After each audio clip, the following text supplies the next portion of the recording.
Tapi hari ini ketika nyawa dianggap murah, ketika pembantaian itu tidak ada pertanggungjawaban, orang gampang saja mengatakan, sini 3 miliar saya bantai dia, paling saya masuk penjara 1 hari. Bahkan saya bisa mendesain tidak masuk penjara dengan alasan overmah, misalnya dengan alasan pembelaan terpaksa, ndutver. Dan ini yang terjadi pada kasus kilometer 50. Bagaimana mungkin pembantaian yang begitu sadis dengan korban 6 anak bangsa, kemudian majelis hakim di Pengadilan Negeri Jakarta Selatan bisa memutus onslah dengan dalih pembelaan terpaksa karena tugas dari jabatan sebagai aparat negara.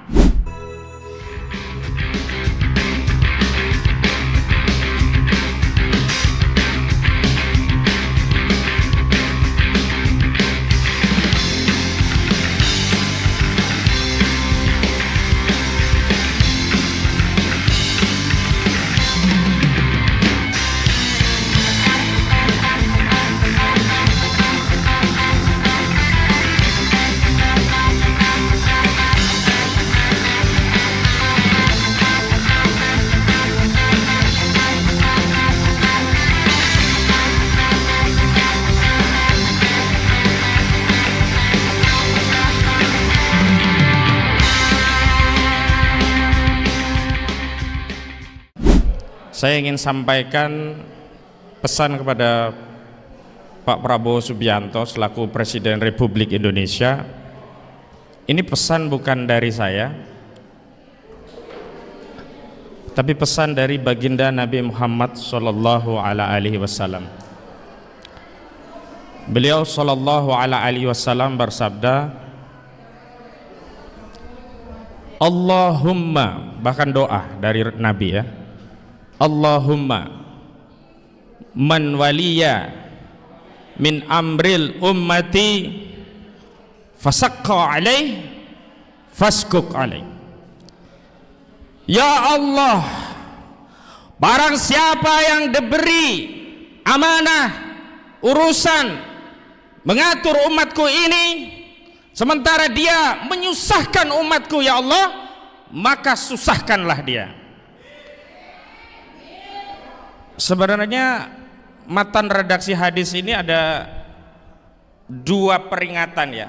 Satu peringatan terkait ancaman yang saya sampaikan, yang kedua bisyarah, kabar gembira, yakni bagi pemimpin yang memudahkan urusan rakyatnya, maka oleh Rasulullah Sallallahu Alaihi Wasallam akan didoakan agar dimudahkan urusannya. Tapi saya ingin menegaskan tentang pemimpin yang menyusahkan urusan rakyatnya, maka didoakan bukan oleh saya, bahkan ini didoakan oleh Nabi Muhammad SAW agar apa? Agar disusahkan urusannya. Dan kalau kita menyimak paparan dari banyak tokoh tentang peristiwa KM50, ini bukan perkara rumit, bukan perkara pelik.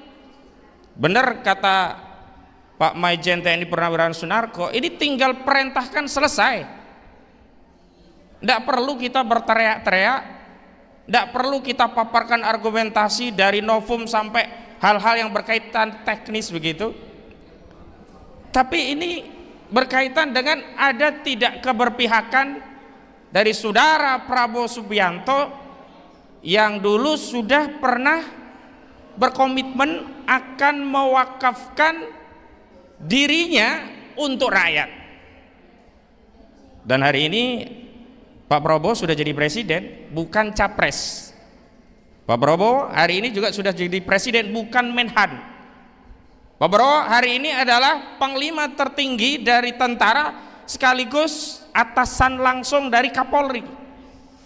Urusan penegakan hukum langsung ada di bawah kendali Prabowo Subianto. Kalau dulu Prabowo bisa mengajukan uzur, saya hanya menhan, kewenangan saya terbatas.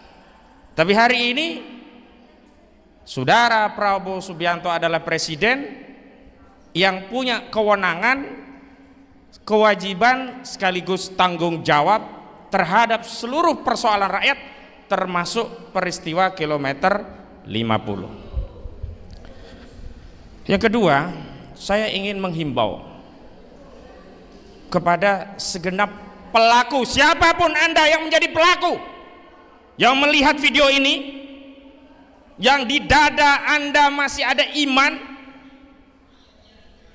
Kenapa saya katakan di dada masih ada iman? Karena dalam Islam kalau orang itu beriman tapi melakukan kesalahan membunuh, dia masih bisa menebus dosa pembunuhan tadi dengan diterapkannya kisos.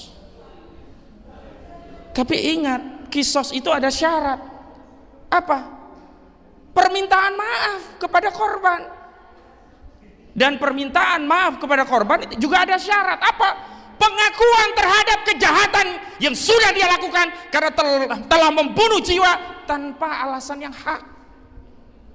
Dalam Islam itu membunuh jiwa tidak semuanya haram, bahkan ada yang diperintahkan. Saat jihad fisabilillah, membela wilayah, membela agama, membela harta, justru diperintahkan membunuh atau terbunuh, dan itu tidak berdosa. Bahkan siapa yang bisa membunuh dalam jihad, dalam perang fisabilillah, justru berpahala. Tetapi ketika menghilangkan nyawa satu manusia tanpa alasan yang hak, itu seperti menghilangkan seluruh manusia semuanya. Karena itu saya tidak mungkin bertanya kepada Ustadz Suhada, Ustadz mau maafin gak kira-kira orang yang melakukan kekejian itu? Bagaimana mau memaafkan? Sampai detik ini juga tidak ada yang mau mengakui. Ingat, hukum dunia itu nanti sampai akhirat akan diadili ulang. Dan Anda sebagai pelaku, apakah Anda memilih naungan dari penguasa yang zalim hari ini, yang melindungi Anda tidak bisa dipenjara, tidak bisa dituntut oleh hukum, atau memilih naungan dari Allah Subhanahu wa Ta'ala? Dan dalam hukum Islam, sanksi penerapan daripada hudud, kisos diat, takjir, mukhalafah, itu selain menjadi jawabir juga jawajir. Jawabir, penebus dosa bagi orang yang melakukan maksiat. Jawajir, pencegah bagi masyarakat agar tidak melakukan tindakan serupa.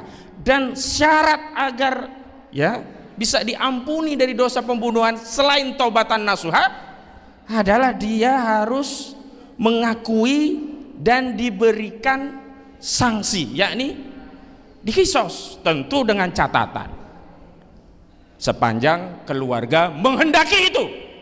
Tetapi bagaimana kalau keluarga ternyata mengisyafi, bisa memaafkan karena ada keinsafan, pengakuan, ya dia bisa lepas dari sanksi itu. Tetapi tetap dia harus membayar diat. Berapa diatnya? 1000 dinar atau 100 unta.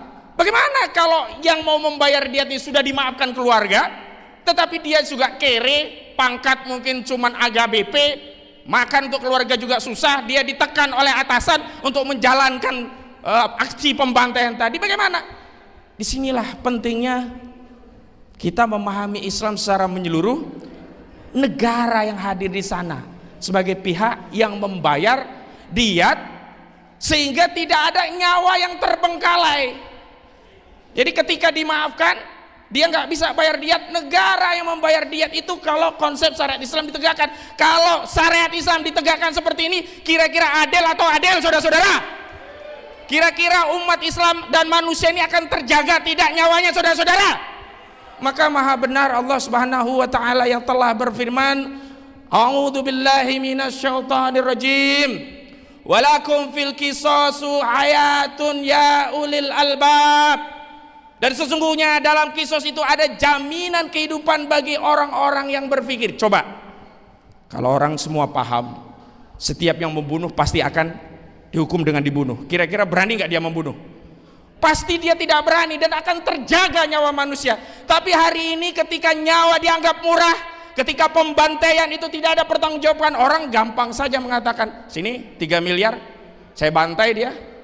Paling saya masuk penjara 1 hari, bahkan saya bisa mendesain tidak masuk penjara dengan alasan overmah, misalnya dengan alasan pembelaan terpaksa, ndutwer. Dan ini yang terjadi pada kasus kilometer 50. Bagaimana mungkin Pembantaian yang begitu sadis dengan korban 6 anak bangsa.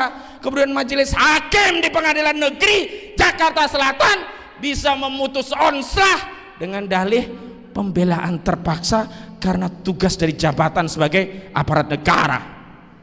Luar biasa. Jadi Ustaz Syuhada dan seluruh korban, keluarga korban syuhada KM 50, jangan pernah menganggap ini kesedihan sendiri. Ini kesedihan kita semua. Ini tanggung jawab kita semuanya. Ini adalah bagian dari upaya kita untuk terus memperjuangkan, dan Masya Allah sampai hari ini ada acara ini menunjukkan 6 syuhada ini tidak pernah mati.